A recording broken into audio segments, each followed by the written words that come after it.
Before we get started, check the link in the description for this episode's notes and a free Warrior Mindset ebook. Now, on to our show. A neat car has emotional significance for me, not only functional significance, and so we've got to be careful that our love of things don't become idolatrous, meaning too much, or becomes a substitutionary focus for not looking at other things in my life. Welcome, my friends. This is Olaf and Eric on Eric's Mindset Podcast, where we explore deep transformation, personal awakening, and breaking free from the mental and spiritual loops that keep us stuck. Are you looking to understand how addiction, relapse, and personal struggle can actually be a path to transformation? Have you ever felt like the ego isn't really in control and that something deeper is guiding your journey? In this episode, my friend and coach of over 10 years, Dr. Olaf Lidums, and I dive deep into the real relationship between addiction, identity, and spiritual growth. How to recognize and break free from the ego-driven patterns, the power of awareness, surrender, and shifting perceptions. This is an open, honest, and deeply personal conversation, one that might just change the way you see your struggles. Let's get into it.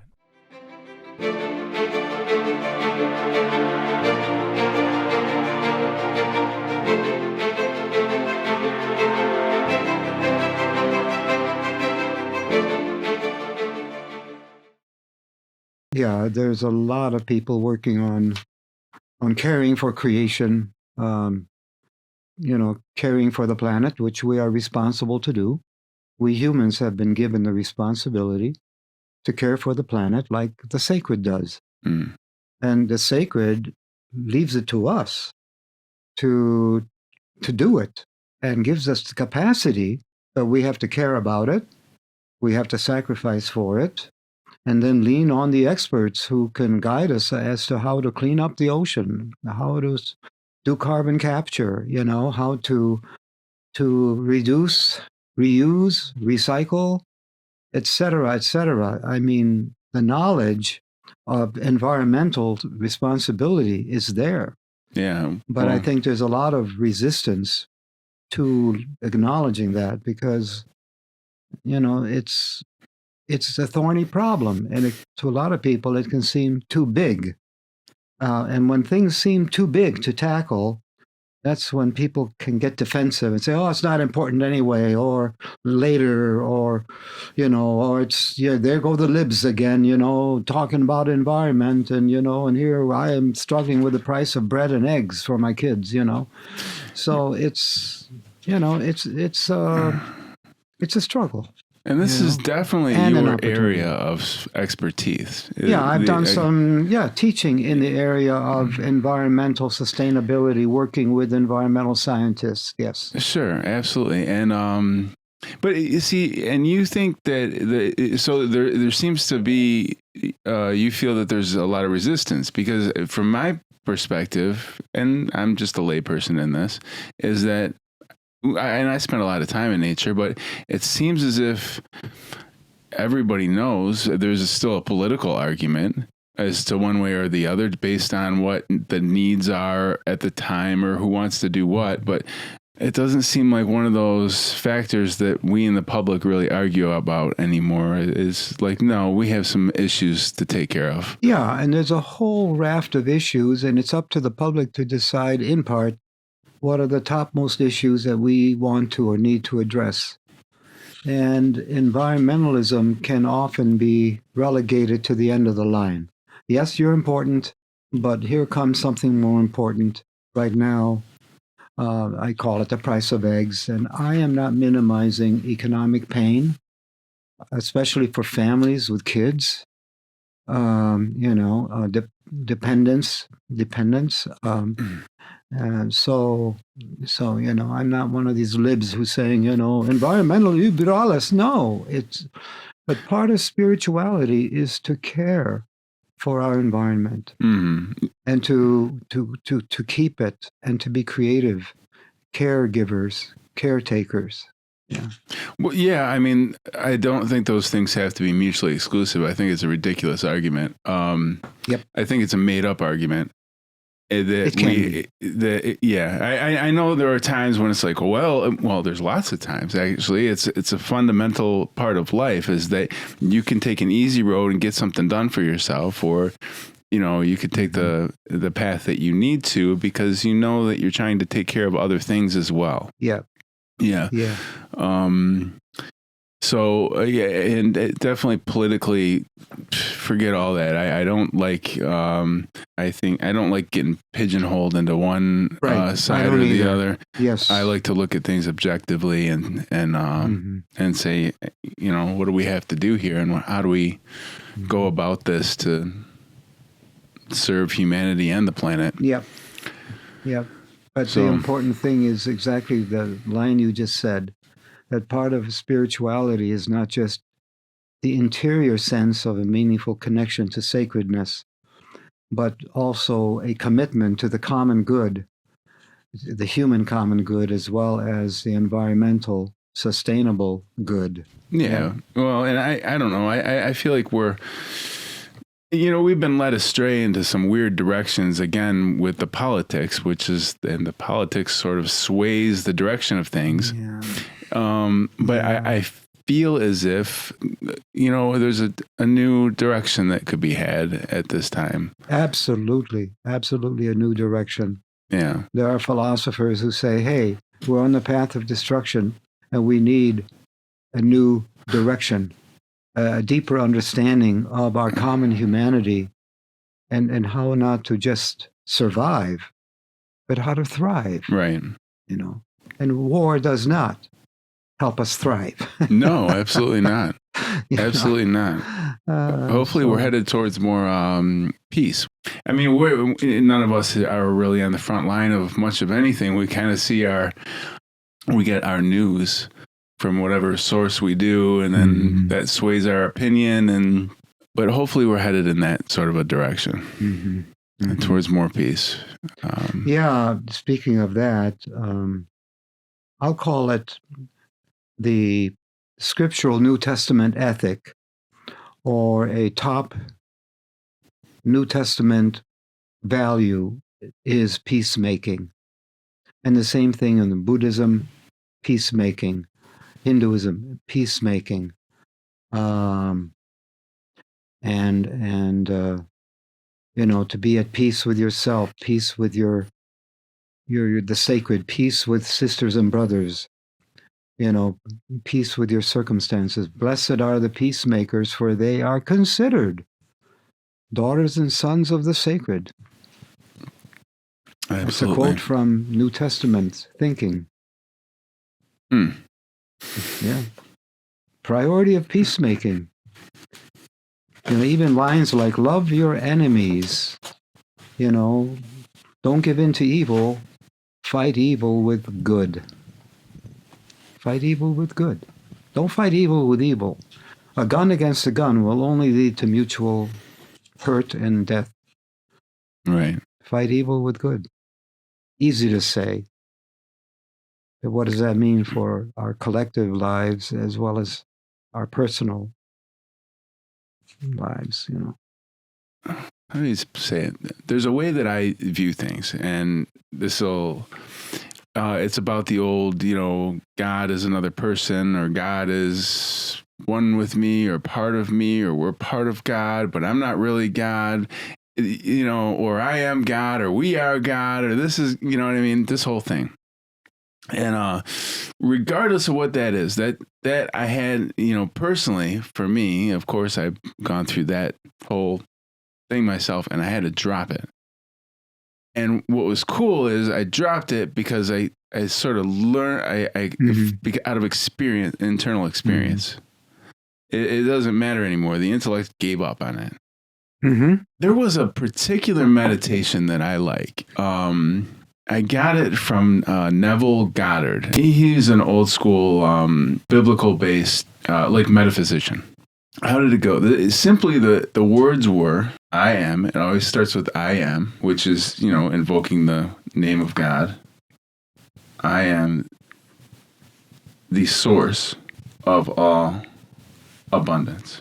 The best way I can describe the the culmination of the meditations for me with that, and not just like deep meditations. I'm not sitting in a cave meditating on this, but you do sit in contemplation and spend some time with it if somebody asks you to, that if it seems compelling, is that this is like when I think of like the words of Jesus,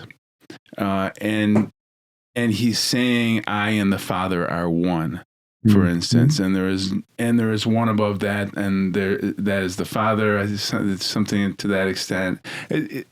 There's no way to heaven except through me, and I'm butchering these, I'm sure, but I'm not saying this is what it is, but this is how it is for me. Is that those are invocations that pull you back into the source core nature of who you are, the divinity at the core of yourself. Because I think of it like this, is that, if I was, there's the general idea of if I was the one creator, I would want to break myself up into,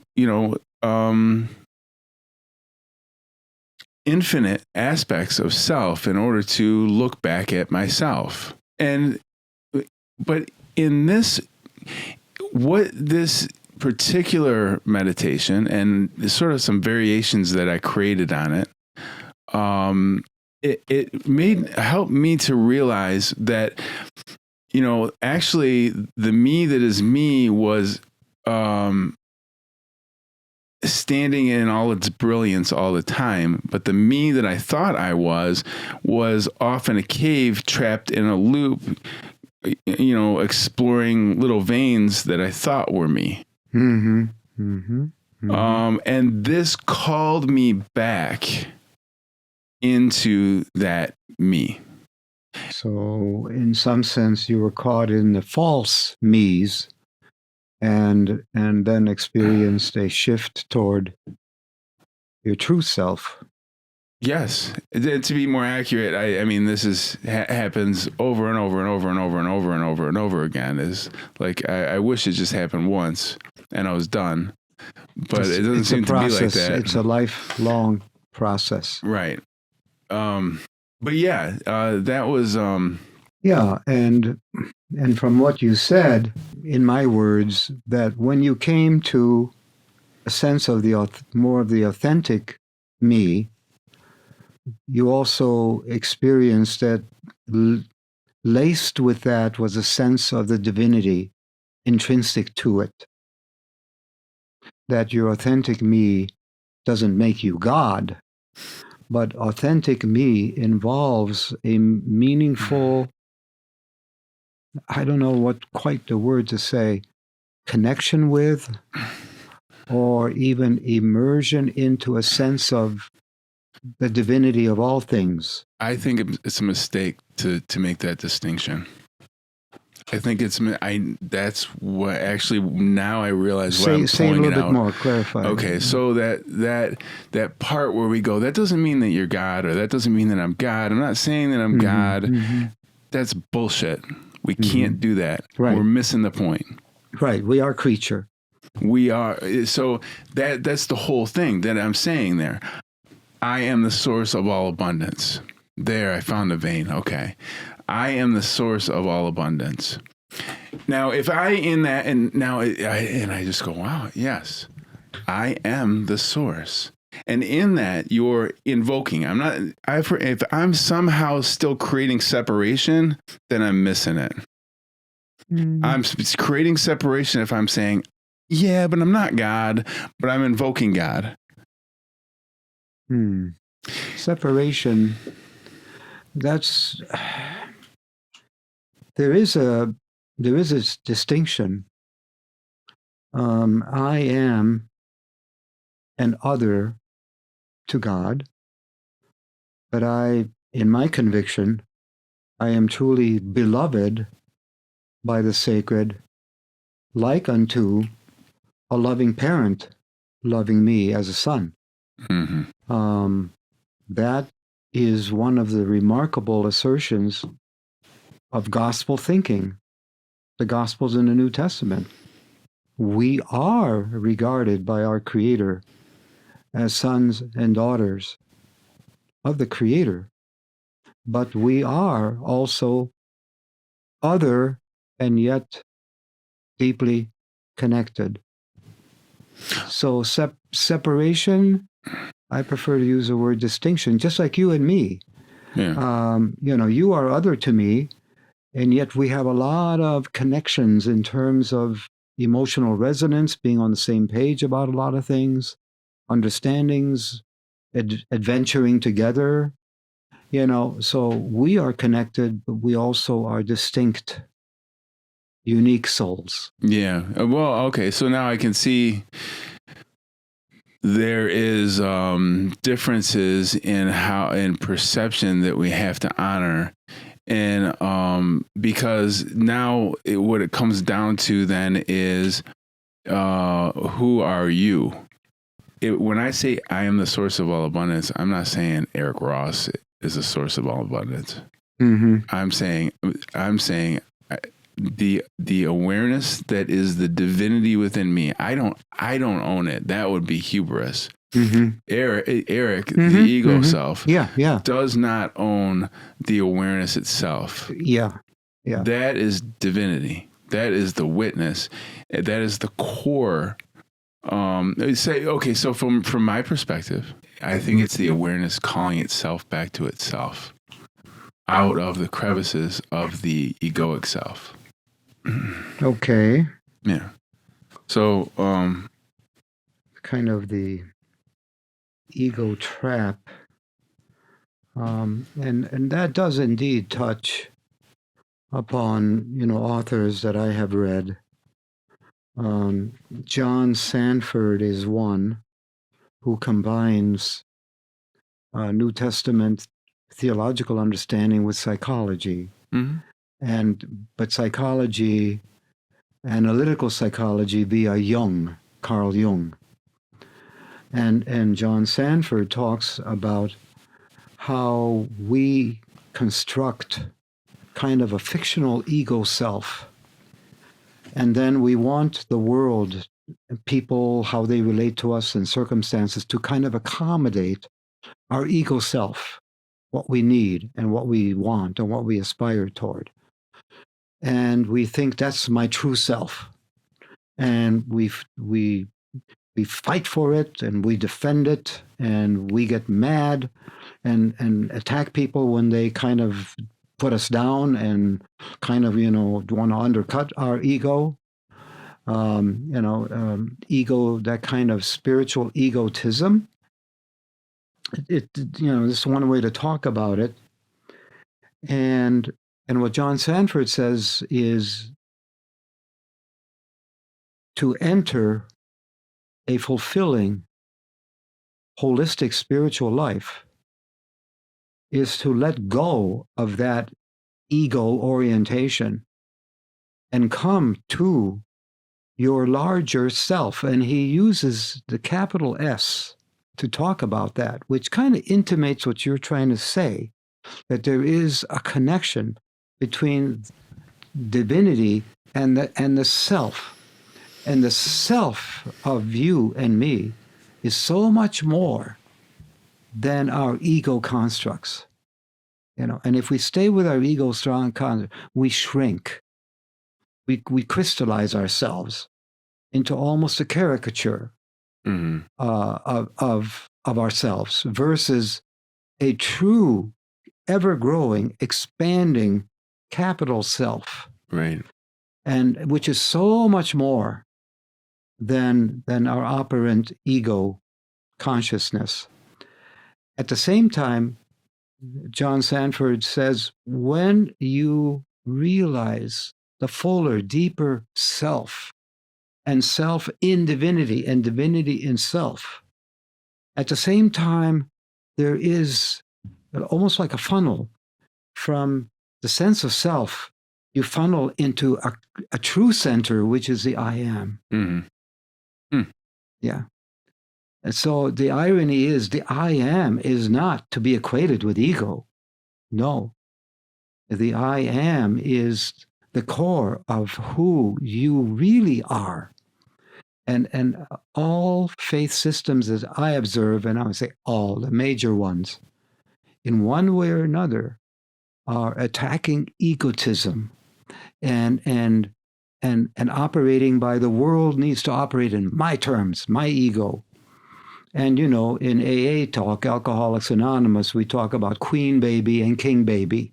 Like, it's not going my way. Why didn't I get the promotion? Geez, I deserve this promotion. I worked so hard and I kissed, the boss's patooey and all. And oh man, life is rough and I don't deserve to be treated that way. Some of that might be true, but you are so much more.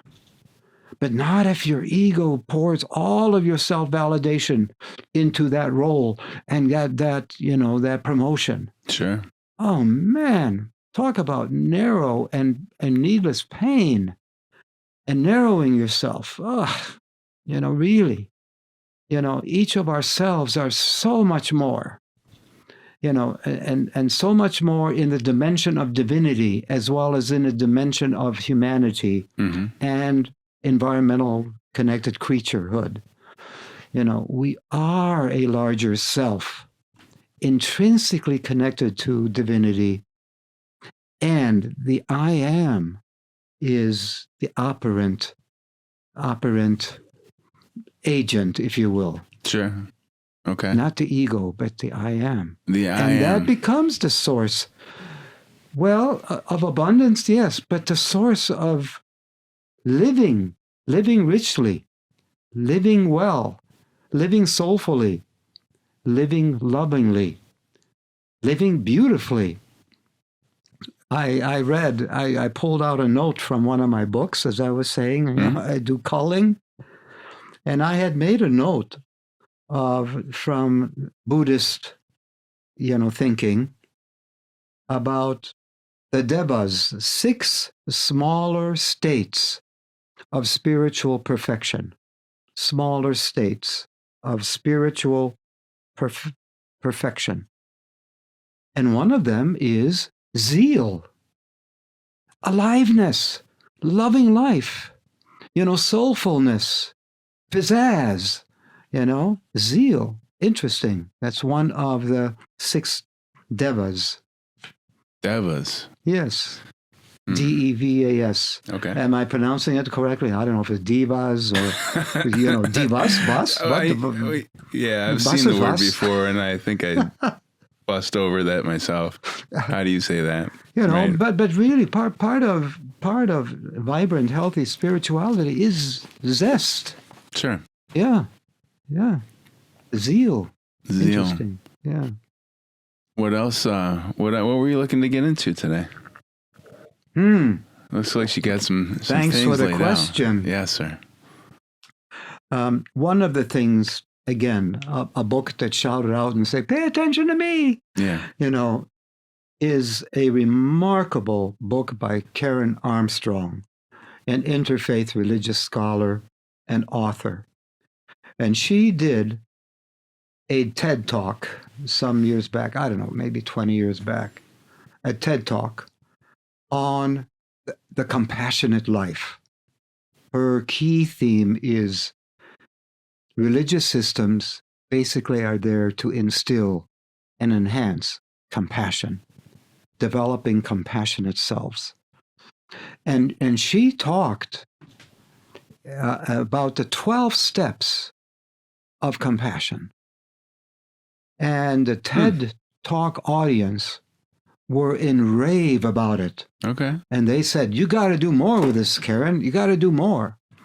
And she not only developed kind of a international network, and I forget the exact name of it at the moment, but she also wrote a book, 12 Steps to a Compassionate Life. Gotcha. 12 Steps to a Compassionate Life. And she, toward the very end, if I may, just a few words Sure. from I'll see her if I page. can put a link to it in the description. Right. Get your son to put a picture of that, Yeah. But she says at the top of page 192 that I'm reading some lines from. Here is a reminder that the attempt to become a compassionate human being is a lifelong project. It's not like, oh, couple of months, focus on it, work on it, and now you're perfectly compassionate. No. And then in a succinct paragraph on the same page, she says, I hope I have shown in this book that compassion is possible. Even if a person regards themselves as kind of an uncompassionate jerk, selfish, do I have hope? Heck yes. The sacred always is there to instill a movement toward living a compassionate life. And that even in our torn and conflicted world, some people have achieved heroic levels of empathy, concern, forgiveness, and, quote, concern for everybody, unquote. We are not doomed to live in misery, hatred, greed, and envy. And then she notes a Buddhist source. As Zunzi insisted, any one of us can become a sage, and here comes a wonderful phrase, an avatar of compassion. Remember the movie Avatar? Sure. How the real guy enters the creaturely field and becomes a reptilian human combo creature. Right. In an avatar, I think originally, right? Yeah.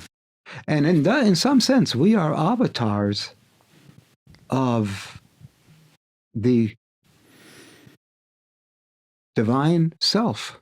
Sure. It's one way to look at it. She continues, when we feel cast down by our pain and by the misery that we see all around us, we should experience our dejection as a call to further effort. The mythos of compassion tells us what to do. Instead of becoming depressed by our repeated failures, we should remember that constant practice, the practice of being compassionate, does indeed make perfect, and that if we persevere, we too can become a force for good in the world. A force for good in the world. The ultimate purpose of every religion is that. If it's not about that, if it's about we get to heaven, you don't, ha ha ha, I'm sorry, that's a perversion. That's a perversion of religion. That's just bad, to put it bluntly. If it's exclusivistic, and if the narrative becomes equivalent to God, if you don't believe my narrative, you're going to hell. Right. Oh, nonsense. Nonsense. Who are you to say who goes to hell and not? Right. That kind of egoized religiosity is all over the planet. Well, and then you wonder why people get turned off to religion. Sure. Of course, that's kind of throwing out the baby with the bathwater, because so many deeply spiritual people are avatars of sacred compassion. I think you and I are meant to be sacred avatars of the sacred's compassion. I like it. I'll be the sacred avatar. I'm digging it. Remember, it's a metaphor. It's, Certainly. But as Karen says in other books, she says we need symbolic language and metaphors and analogies to talk about these deep, nuanced things that we call the spiritual. You can't really do technical drawings of these types of things. Right. They're not. They're subtle energies within the body that you. Well, not just within the body, obviously, but there's subtle energies that we read in different ways. Yeah. This comes from a workshop that I did about a year and a half ago, called Journey in Love. And in in preparation for the second session. The first session was love of self and what's involved in that. And the second session was love of other. And I gave a handout that talks about kind of an introduction to the idea of love, soul, and life. You might call them the big three: love, soul, and life. The flow can be, it's caught in that title in the middle of the page: love, beauty, and the taste of eternity. And that's a quote from Thomas More. And that's a quote from one of his really great books entitled The Education of the Heart. See, the idea here is spirituality, while it involves our minds, our cognitive reasoning and understanding, spirituality at the core is really a matter of our heart. Or as my long-term mentor said, the heart is the major spiritual organ of your total self. Mm-hmm. And again, in the biblical books, in the part called the Psalms, in Psalm 51, which is considered a penitential psalm written by King David, who set up a killing of a husband so he could have his wife. Right. We know that story, perhaps, which is pretty heavy duty sinning, if you will, right? Sure. To set up so that husband is killed in war, so you can have this woman, when you as king can have any concubine woman, all the beautiful women you want. But no, Bathsheba captured his heart, not just his lust. And then, of course, he comes to be confronted about this, though the sacred doesn't kill him. The sacred doesn't even demote him. Interesting. The sacred, yes, they lose, in a sense, their bastard child. They lose their child out of wedlock, so to speak. Mm.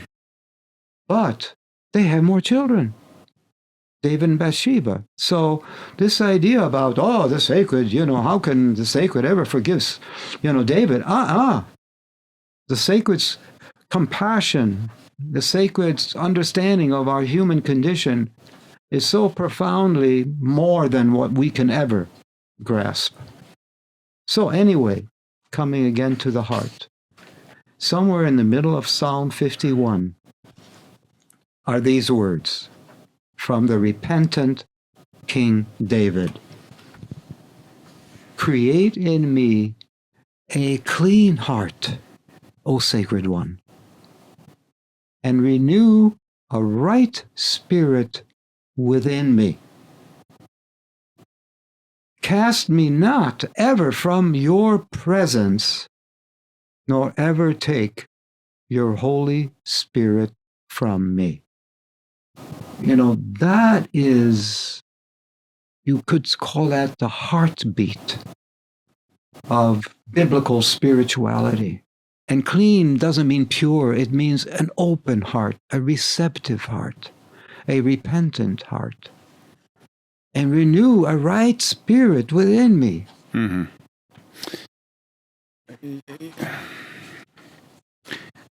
So, is that on this page right here? No. Oh, okay. You just know it well. Okay, because I was looking for it while you were reading it. But I'm sort of because I kind of responding to something you said, but in terms of a stream of thought here that comes from Thomas More regarding love, soul, and life. There's 3 brief paragraphs here. So what do you think?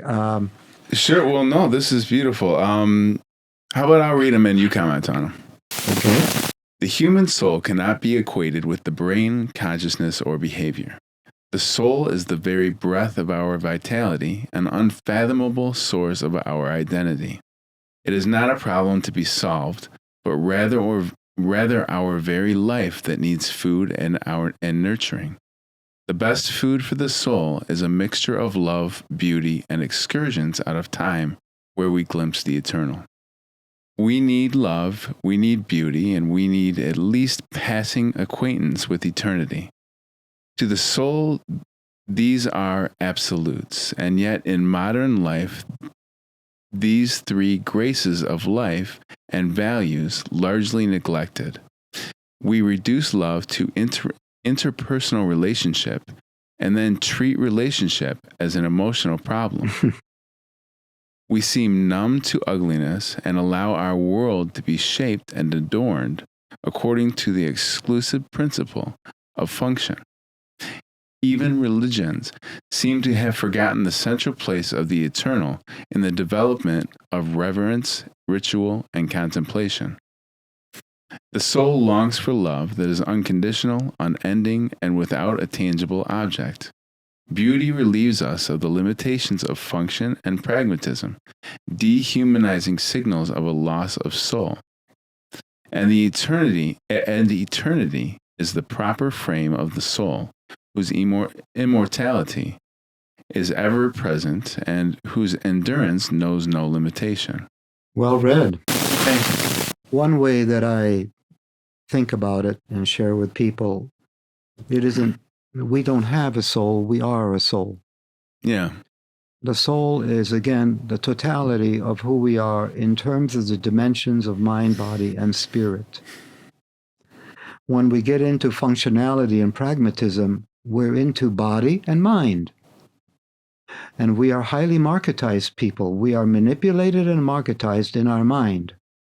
And so our bodies kind of line up with a marketized mind that says, I must have iPhone 17. I'm not happy with 16, even if I got it 3 months ago. Right. You know, it's kind of like functionalism and pragmatism and manipulation. And if we truly tune into the fact that we are so much more, then the idea of the awakening of the soul happens. And awakening of the soul brings in the third dimension of spirit. Mind, body, and spirit. That's when we begin to experience our soulfulness. And that's when we have a sense of life and living that is beyond just the functional, the pragmatic, you know, and even so-called abundance. You know, abundance can be materialistically understood, functionally understood, pragmatically understood. Abundance is to drive, you know, a caddy, a one of those new ones, the electric caddy. Wow, that's abundance. Yeah. Forget my old Chevy, you know. Really? Is that abundance, you know? Or is that just being caught in our natural mind, body thirst for luxury? I admit to it. I'd rather have the Cadillac, you know, electric car. Sure. You know, but that's my personal, you know, I have a love of cars. I always have. I was smitten as a teenager in Chicago, and one of the first major auto shows. I think I was like 11 years old and went to an auto show in downtown Chicago, and I fell in love with cars. You know, it's kind of almost like an idol. You know, but anyway, I'm kind of going off here. Well, I'm kind of that way about my truck. You know, I mean, there's other things that I collect and spend my time with, and cars could have been one of them. But I definitely, you know, I have to be careful how I feel about my truck. It's kind of, you can become almost like smitten with it. Yeah. But here's the irony. It isn't that love of things is a bad thing. Yeah. In fact, without able to quote chapter and verse of a book, but I have read some notable pieces about how we as humans, we are thing-oriented. Like this wonderful Yates cider milk cup of coffee that you give me every week faithfully. Sure. You know, I just love this cup. You know, I have a relationship to this thing. and the elixir, the coffee, the sacrament of the coffee bean. You know, we are thing oriented, and our minds internalize things in terms of the framework of meaning and significance, emotional significance. You know, a neat car has emotional significance for me. Sure. You know, not only functional significance. You know, and so but we've got to be careful that our love of things don't become idolatrous, meaning too much, or becomes a substitutionary focus for not looking at other things in my life. Right. You know, so my cars, your truck can become like a projectile of all kinds of emotional, psychological, projective stuff that I don't want to really look at. So, you know, hence, gotta have that powerful truck. I'm not happy with my 250. I need a 350 now. Yeah. You know, I always thought about that. If you if you love something too much, it's like taking false idols, taking, you know, whether it's meant to be used that way or not. That's how I used it. It's a false idol. It's, it's where are you placing your focus? It's getting lost in the illusion. Yes. Yeah. I like that phrase. You get lost in the illusion. Yeah. Yeah. What are our operant illusions? Sure. But you know, and again, beauty, the word beauty. There is a philosopher, name, book title, don't remember at the moment, but I remember the basic theme. The beautiful is also ethical. And he makes a point that when you see the degradation of life, you see ugliness. You see when people are living in a degradatory state of mind and spirit, it shows. It shows in how they live, it shows in how they act, and so on. And it sounds judgmental. I don't mean to be judgmental. I'm just saying that when one lives a soulful, constructive, positive life, one begins to realize the beauty, and the beauty's in life. You know, and the beauty of simple things, not just, you know, market-defined beauty, but the beauty of my lover's smile. You know, the beauty of this moment, drinking a cup of tea, or the beauty of meeting a date that I so anticipated all day for, and finally I meet my date, and wow, the beauty of that moment, you know. Yeah. So when we are soulful people, you know, it leads not only to the sense of the ethical, the doing the right, but the connection of how doing the right and the good is tied in with the beautiful. The beautiful is ethical. And here's a case in point. You know, somewhere I read that one of the ways, of course, we know that in the urban scene, one of the ways that gangs mark their territory is through the signage, you know, and art on walls and fences. This is our territory. Don't come in here. We'll mess with you, you know. And one of the ways, and I think this happened in Seattle sometime, the way they defanged gangs, you know, kind of helped gangs to dissipate, they painted over the colorful graffiti white paint. Wherever they put graffiti to mark territory, white paint. Graffiti on this new wall, white paint. And interestingly, that diminished the presence of the gang. It just sort of dissipated in that area. Now, in a sense, that was aggressive beautification to take care of the symbol of ugliness and domination. Sure. Yeah. Wow. I really like that. The beautiful and the ethical. Yeah. Yeah. Yeah. That happens within our own psyches and consciousnesses, like just the things that we have around our home, and how do we present our home, and how do we present ourselves, and well, you know, and how do you present your truck? for instance. Yeah. um, Yeah, the presentation of the self in everyday life reminds me of a sociologist I read in college. I think Irving Goffman was it, mhm, We are challenged by how I present myself daily in life. mhm, And if I'm ego bound, as you said in the very beginning, then life is unpleasant because I get the sense that I must prove myself. I must look right. I must dress to success. And of course, you use reason to dress appropriately to the culture, microculture that you're in. You don't come with shorts and tank top at a suit meeting and expect to be accepted. If you're going to be at a meeting, important corporate meeting with suits, you wear a suit. That's just a certain degree of common sense.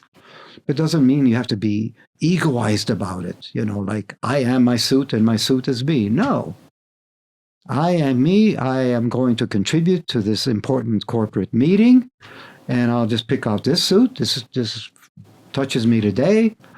It's kind of bluish instead of grayish, and et cetera, et cetera. Okay, so that's definitely false idols. But how I know God is it presents itself at the center of my beingness. And so the more I can do to let go of all these symbols and accoutrements and whatever it is that I can hyper focus. I'm not even saying it's a bad thing. It is the divine prerogative that we explore these things until they're exhausted. Well said. Yes. Yes, and until they're exhausted in such a way that you find that that's not you. That's not what you're looking for. No matter how much energy and time you put into it, it's either subtly or through great turmoil, you find out that was not the way. That was not the what I could eternal way. call the oops state. Yeah. After years of putting all of your resources and all of your emphasis and attention to X, after 10 years of that, oops. Yeah. Oops. This isn't quite right. A word that came to mind as you were talking here is calibration. That the term is a sense of calling. Yeah. And that is also a term that's in vogue in psychology, not just religion or theology or spirituality. That's psychology of calling is a worthy subcategory of psychological study. Sure. That the sense of calling is a calibration with a sense of, I am purposed for this. This is what I was meant to be. And when people calibrate in that way and feel like, oh man, no, these 10 years of being in this kind of business was wrong. I feel better being in nonprofit versus profit business. And it's not that one is good and one is bad, one is spiritual or not. Both can be good or bad, spiritual or not. But truly the rich life for people are those who find their purpose, a sense of calling that is not just their choice, but a sense of, yes, this choice is meant to be, but this choice is not felt like an imposition of, oh man, is this my choice? Oh, no. No, it's more like, yes, this choice is really me. Right. I'm not just choosing, this endeavor, but this feels like my calling, my meaning and purpose. And that's how the sacred uses us in this existence. As Matthew Fox writes in his wonderful paperback that came out just before the new millennia, the reinvention of work. He says, spiritually, we are created to participate in the sacred's great work in the universe. And the sacred's great work in the universe is to create and foster life. Yeah. And when we are creators and fosters of life with compassion, with zeal, then we are on the right track. And what this functionalist pragmatist world wants to sell us on is no. Life is a matter of having luxury, having your status, having your power, and having your wealth. Status, power, and wealth. That's all what it's about. And that is the supreme idolatry that opposes the ethic of Yeshua. In the Gospel of Matthew, the master, Yeshua, or called Jesus, says, you cannot serve two masters at the same time. You cannot serve two masters. Greed for money or hankering for the meaningful connection to the sacred. Okay, so how I see that two masters thing, that always confused me. So in the way that, with regard to like beauty, for instance, we can get caught up in our image. We can get stuck in the mirror, you know. True. However, when there is that center of my beingness that I talk about, if my awareness, and I can only talk about it how I see it, and I'm not going to over explain when awareness itself, I don't know I can't even say my awareness. Who is the my that has the awareness? When awareness itself within me focuses on really almost itself, recognize, focus, it pulls back beyond the human itself, the world out here, and focuses there. There's like a seed of light, or it is this emanating light that stands outside the cave, and when it focuses there, it can still go out into the cave and sort of, I hate using big words, but exonerate the light that is at the core. And so the point is that the reason I would get confused is like, what, God doesn't want us to take care of ourselves, or it's like one or the other. You can be rich or spiritual, but then I don't know if this is true or not. I've heard that a lot of the biblical characters, like Abraham and some of these other guys, were actually quite wealthy individuals. They weren't just like monks in a cave or something like that. So, but my point though is that we can, for me, when I'm focused on that light at the center of my beingness, I want to sort of exonerate it and show its beauty out here, which is different than focusing out here in order to try and grab that light of divinity. It doesn't exist out here in any meaningful way or any fulfilling, eternal sort of way. And there was another one, but I have to roll the tape to remember what it was. But you wax eloquent when you speak about the metaphor of the light. That has real resonance with you, and I relate to it. And it does again get to some of the quotes from the Gospels, in the New Testament, where Yeshua is quoted to say, "You are the light of the world. Don't put it under a bushel." Be loving community. Don't put that under a bushel. What does under a bushel mean? Under a bushel means, you're hiding the light, Yeah. And if it's a candle, you probably snuff the candle or you burn the bushel up. No. Right. But, sure. But again, it's very obvious from the Gospels that we are intrinsically connected with our Creator in a way that befits metaphors that come from the Gospels, like friend from the Gospel of John, one of the four Gospels. I call you in his priestly talk. Yeshua says, "You're not merely servants, you're my friends. We are friends of the sacred. We can befriend the sacred, and the sacred befriend us."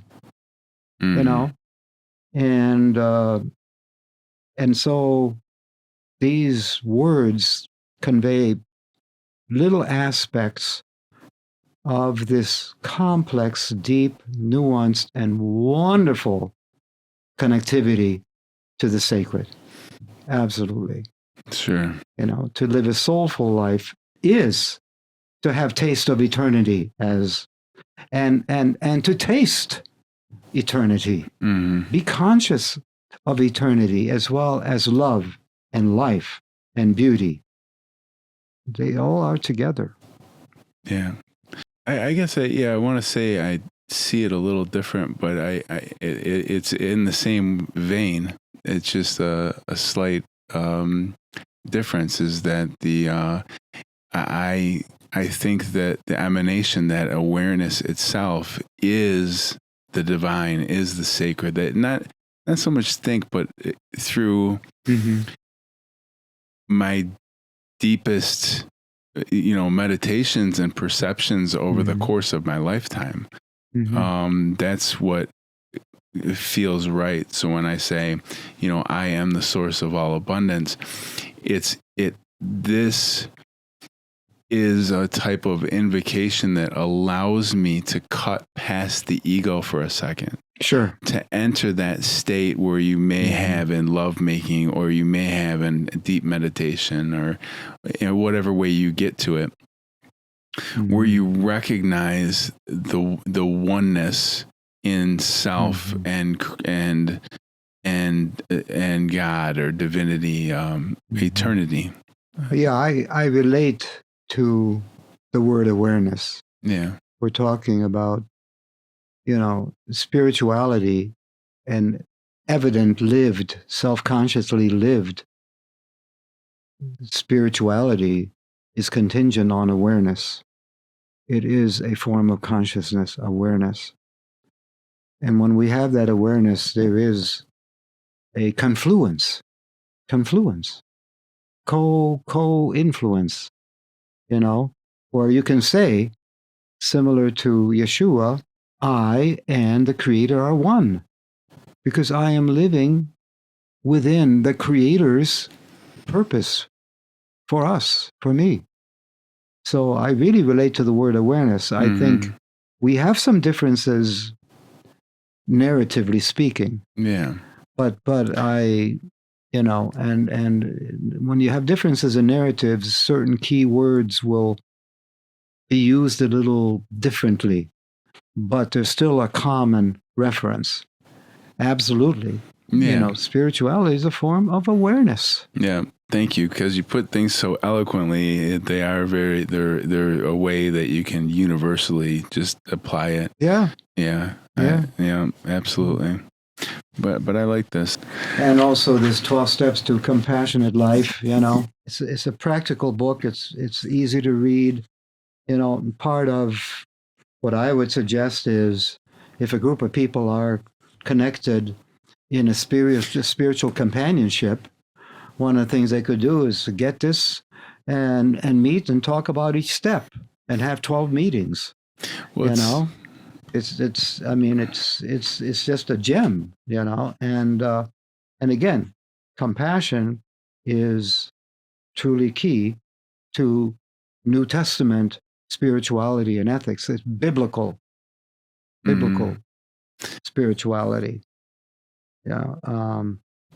She writes in the very beginning, in a section called "Wish for a Better World." Hey, folks, don't we wish for a better world?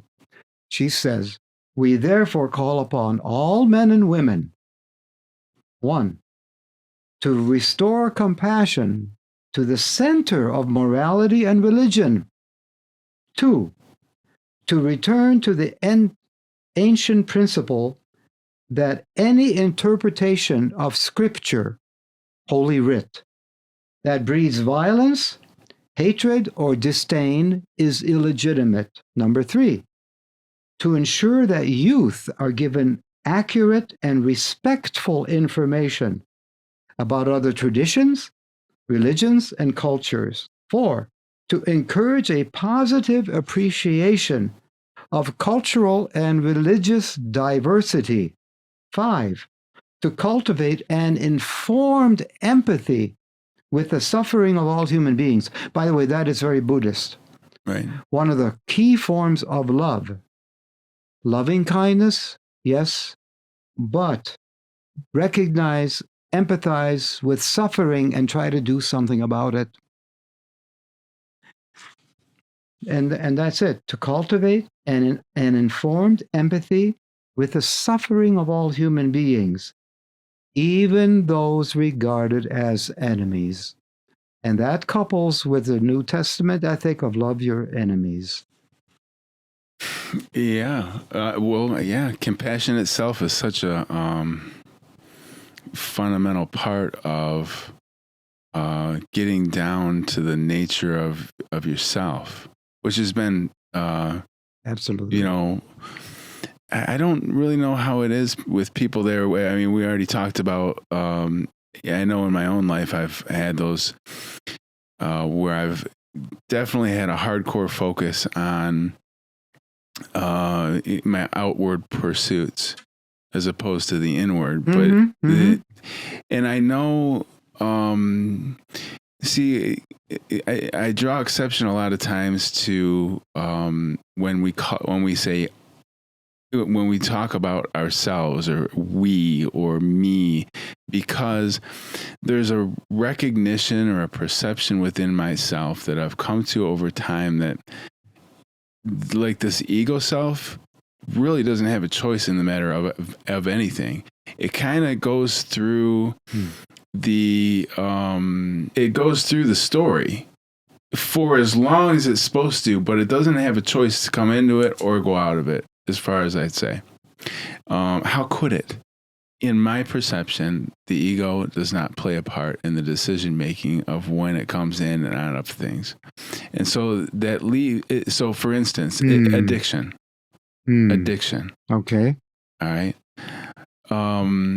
When I would relapse, I don't believe the ego knew it had a choice in the matter.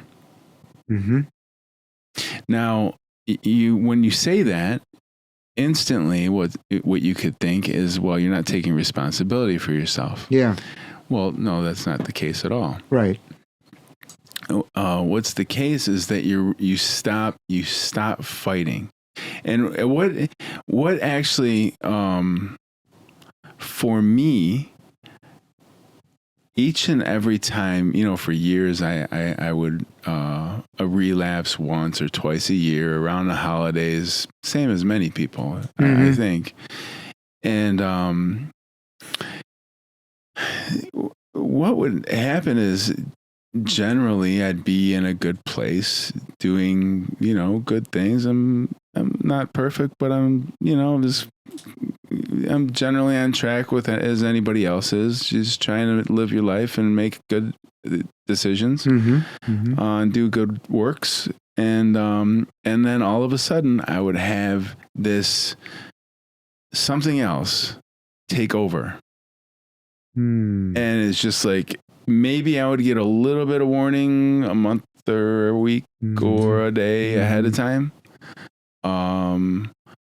But there was, it's like they talk about the Great Reset all the time lately. It was like, there's like this Great Reset coming where Eric is about to hit the reset button on life, because he's about to drive to the beer store uncontrollably. And there would be the me who I think of as me, like the conscious mind in the background going, stop, what are you doing? Mm-hmm. You have to stop. So there would come this time where I would find myself just instantly driving to the beer store to fill up, right? Just like Mm-hmm. just wherever I left off. That's exactly what I would get. That's what I was in the habit of getting. And I would be off to the races again until I just couldn't drink anymore. In the last couple of times that it happened, I could stop myself before that, or family becomes wise to what happens. So they, assist in making sure it doesn't go off the rails like it had in the past. It's caught quickly. But the point is, in That's the important. end, yeah, that's definitely important. But in the end, there's a new installation of self that had to happen. And there was a humility that had to happen in the process that allowed the old self to sort of die off. And I think of like the death card in the tarot deck. And there was which paved the way, which opened like a gap. There, you said it the other week. There's there's a lot of shame in addiction itself. Yeah. Especially, you want to do better. You want what's good for your life. You want to do good by your family, your friends. You want the good things in life. You want to be, you want to be close to God. You want to do the things. But there's just something that takes you over that disallows this. Right. Now, for me, I had to make a perceptual shift within myself. What did I do wrong? Like, where did I go off the rails? What happened? And that wasn't it at all for me, at least in the last couple times that it happened. It was that there was a reset that had to happen within myself, that the ego self, which is, the self that we're talking about, the intellect, the ego, is the self that I think of when we think of self. That's who we're talking about. He didn't decide. He did not decide to do it. It was something that, again, I don't know how it went down this way, that we're going to decide to do this in my life this way, because I would have chosen a different way, because it is the hardest way for me, which is, I think, the key. It is a very difficult way for me. It was necessity. Because each time it created a new version of me that needed to be created, like a chrysalis. I'm using the words right, and then a cocoon, and there was a reemergence of something new. And originally, it took a long time, like rehabs and years of therapy and this and meetings and sponsors and organ steps and all these different things to get to the core, to get to something better. But then, I could do it in a couple of days and sort of transform and recognize what this was about. And my dream is, though, that for future, and I'm generally pretty good at this, but for future transformations, that I can do them more gracefully. Yeah. And so that would be the gist of that. Though there's more to the story, that would be the gist of that part of it. Well, I appreciate your openness in sharing this sensitive subject. As one, as you know, who has worked in the field of addictiveness in a number of professional roles, a couple of things that comes to mind is addiction is a holistic disease, if you will, or a holistic condition. It has elements of commonality. All people who slip back into whatever the form of addiction is: drinking, drugging, sexing, shopping, gambling. You know, there are some core common principles, but we make a mistake when we just stay there and go and turn to what I call kind of an AA fundamentalism, that addiction is also very much an idiosyncratic condition, meaning it is your struggle or your journey. And you have learned over time that there is sort of I'll use the term, weird creative reset process in all of this. And that your ego could say, hey, you shouldn't do this. What's going on? But your ego is being overcome. And you could say, for a while, it's overcome by, I'll just use this, and words are so inadequate. This is subtle, complex stuff. But it's like you're overcome by the negative side. It's almost like the tsunami comes and takes you out there and you're sinking. And then suddenly you rise to the surface of the water and you realize, hey, a new insight, a new sense of yourself, you know, and it becomes not the sinking waters, but the living waters. And you have a renewed capacity to move forward personally, spiritually. I don't know if what I'm saying makes sense. Well, it makes perfect sense. And I can give you a little bit more context, is because like when I originally went to like treatment programs in whatever capacity, or counselors, etc., you kind of learn that you have to let go of who you were. Right.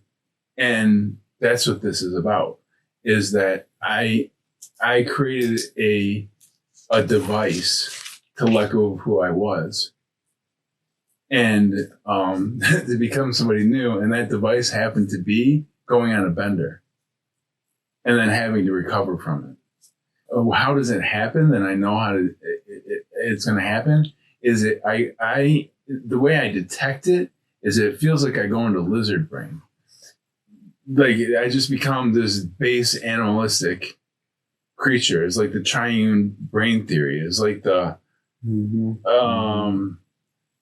you know, the human part is going, what are you doing? You gotta stop.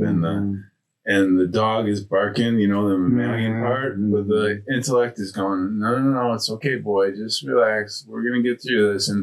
But then the reptilian part is going for what it's going for. And essentially how it goes, because in the end, I always recognize that, you know, I talked a couple of times ago about how you and the universe are in it together. Just like, you know, Eric Ross didn't create the universe. Eric Ross did not do anything just all by himself. That ego intellect thinks it, you know, we play dirty tricks on ourselves. We say that all the bad is you and all the good is God. That's bullshit too. It's all, you know, it's I understand what that's getting at, and there's an aggression there because there's a I've been changing myself lately, and there are some pieces to the puzzle that are, there's sort of when you have the strength to sort of push the sproutling up towards the dirt, there's an aggression to get out past the dirt to be able to, you know, get that little sprout. Because you're sort of pushing past the resistance that kept that at bay. It's not in an aggressive, angry way. It's in a pushing through way. Yeah. I will say this. Addiction is a relapsable disease, relapsable condition. Sure. I learned long ago, don't get all excited about and perturbed about hearing from someone, I relapsed. The important thing is the aftermath, as you say. In the aftermath, you have found for you has sort of a new creative renewal aspect that you would call a reset. It almost intimates that you're on a good track of growth. But then you begin to almost become a caricature of yourself, and you kind of begin to be on an old road that was in the groove, but now it's in the rut. And to get out of the rut, maybe I'm speaking metaphorically here, you have this addictive moment to get out of the rut, and when you get out of the rut, you can kind of crash for a bit, but then when you recover from the crash, you realize, I am out of this rut of whatever that was, and I have a sense of freshness to be on a new path, a new groove, so to speak. That's what it sounds like you're saying. And I know a lot of people will say, especially people in the AA, counseling arena will say, what are you doing? You are, in a sense, justifying relapse. No, the important thing about relapse, and I've worked in treatment centers with a lot of people who relapsed, is, are you aware of what triggered it? Number 2 questions. Are you aware of what triggered it? But number 2, what have you learned and possibly gained from it? The assumption being you don't have to define this as some kind of regression to baseline 0, and you have to begin all over again, but a kind of way of a complex process of growth, of not getting stuck in ruts, the ruts of the self. Yeah. And new grooves, new possibilities. That's partly how I understand what you're saying, but I have written down your words. So yeah, well, I have them down. We recorded my words so we can, in all sorts of ways. But yeah, what I'm looking at is that is to look at things a little bit differently, because what I'm not some kid that's been at this for a minute. I have the experience of it, of living through it, and the regard. When I always get a little irk in the back of my mind about what the experts will say. You know what I mean? Sure, of course. Because judgment, condemnation. As far as I'm concerned with this, I am the expert. You know what I mean? In my life. Okay. And maybe that came out a little bit strong, but after 35 years living in it and studying it, you become somewhat of an expert. Well, you are owning your agency in this process. Yeah. You're not copping out and saying, well, it was this, I couldn't help it, it was that, But you're saying something overwhelmed you for a while, but that process was part of a reset process. And I take you at your word, because I know that you continue to grow and move forward in even newer, fresher ways, so to speak. Yeah. Well, and the point is to look at things differently. Yes. That is the whole point I'm trying to get to.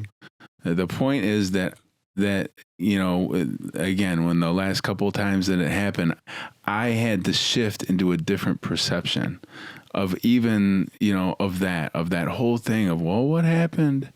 And, this might not be the right way for you to look at things, or the ultimate truth about things.